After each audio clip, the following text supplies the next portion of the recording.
Then there was Puff, a man of the times. Puff sidestepped lawsuits, swatted off complaints, stood with a straight face and said his stuff didn't stink. Huffy, a.k.a. the Huff, a.k.a. the Huffster, worked for Puff.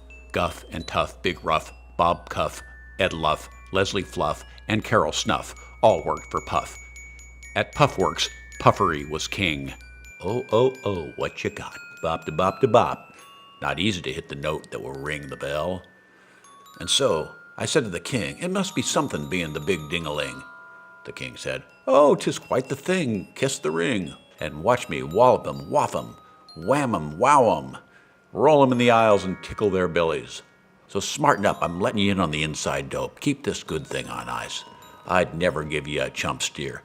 And even at the Angel Factory, only a man in love runs to catch up with a thunderbolt.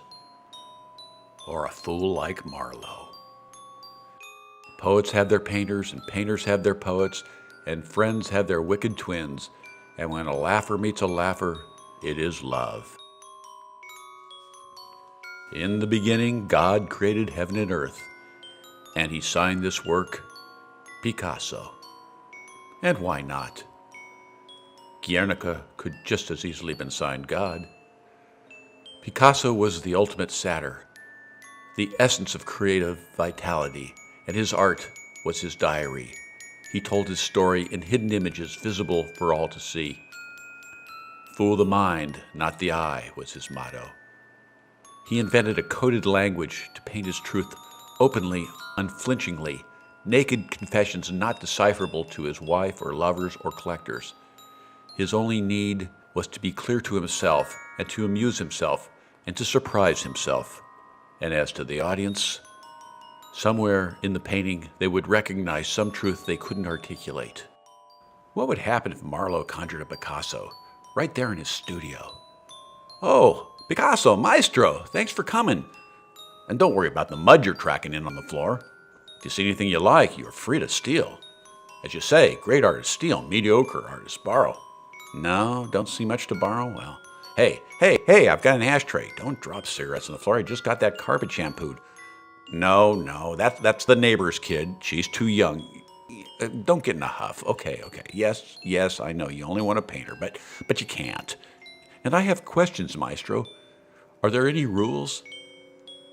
Picasso lit another cigarette. Then he said, no rules for me, many rules for you. You get it, sure, but do you got it? To get it and to got it, not the same thing. Entiendo, amigo?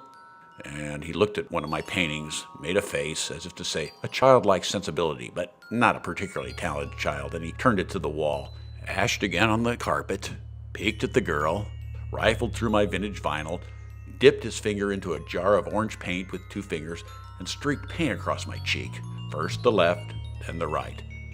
Not the wisdom I was seeking. And now he dips into the blue and paints his own cheeks. Shit, I stomp on the carpet where the glowing ember is burning. He looks at me like I'm the nincompoop and relights the butt.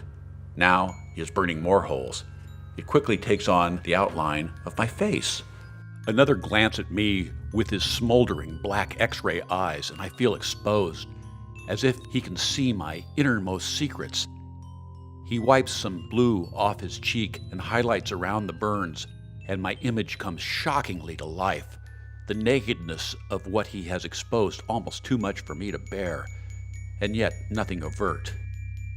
Seeing me recoil at his power, he swipes some orange off my cheek and signs the burned portrait, Picasso.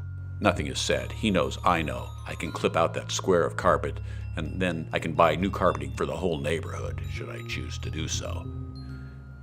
He gruffly takes my arm and guides me to the mirror to behold the utter nonsense of our painted faces. And he makes monkey noises and scratches under his arms, and I'm thinking, how will I explain this to my wife? And now, what is he doing out there on the driveway with the kid? He is drawing with chalk on the pavement. She's delighted. A picture of her, no doubt. She steps closer, enthralled. He puts a fatherly hand on her arm, asks her if she knows who he is. Obviously she doesn't, and he Googles himself on her phone, and she can't believe he has so many hits. He does some hocus pocus and has her floating in the air. Her hands are where her feet should be, and her feet are where her hands should be. And then he puts her back in place, and he draws her this way on her circular drive. Oh man, the homeowners association will have my hide. I better get over there with the power washer quick. But I better also take a camera. A print on nice paper will go nice in the kitchen. And now Pablo and the neighbor kid go off hand in hand. And so, breathe in, breathe out, quiet the mind.